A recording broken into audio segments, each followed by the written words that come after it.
બનાસકાંઠા જિલ્લામાં વાવ, થરાદ સહિતના પંથકોમાં ખેડૂતો આકરા પાણીએ છે.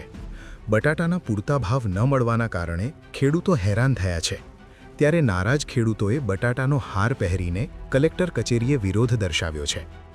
બટાટાનો પોષણક્ષમ ભાવ ન મળવાની ફરિયાદ સાથે તેઓ કલેક્ટર કચેરી પહોંચ્યા હતા.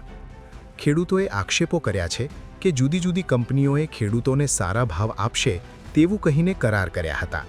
પરંતુ હવે જ્યારે બટાટાનું વાવેતર કરી લીધું છે ત્યારે કરાર મુજબ ભાવ નથી આપવામાં આવતા. અમે બટાકાના હાર એટલા માટે ગળામાં પહેરીને આવ્યા છે કે આ સરકાર ખેડૂતોના વિશે કોઈ વિચારવા તૈયાર નથી. જ્યારે કંપનીના વેન્ડરો છે, ધારો કે બાલાજી હાઈપર, આ કંપનીના વેન્ડરો ખેડૂતોને બટાકા વવડાવી દીધા, પણ અત્યારે કોઈ ભાવ નથી.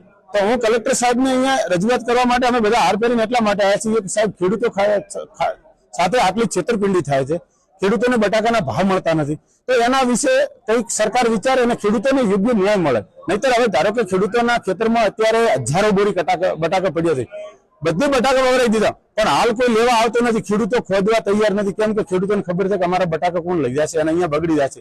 તો હું સાહેબશ્રીને અહીંયા સરકારને જગાડવા માટે આવ્યો છું હાર પહેરીને, કે સરકાર કંઈક જાગે. એક તરફ મોંઘવારી, એમાં મોંઘા બિયારણ ખર્ચીને બટાટાનું વાવેતર કર્યું, તેવામાં હવે સારા ભાવ ન મળતા ખેડૂતોને રાતા પાણીએ રડવાનો વારો આવ્યો છે. સરકાર રજૂઆત સાંભળે તેવી રાવ ખેડૂતોએ કરી છે. Bureau report, offbeat story.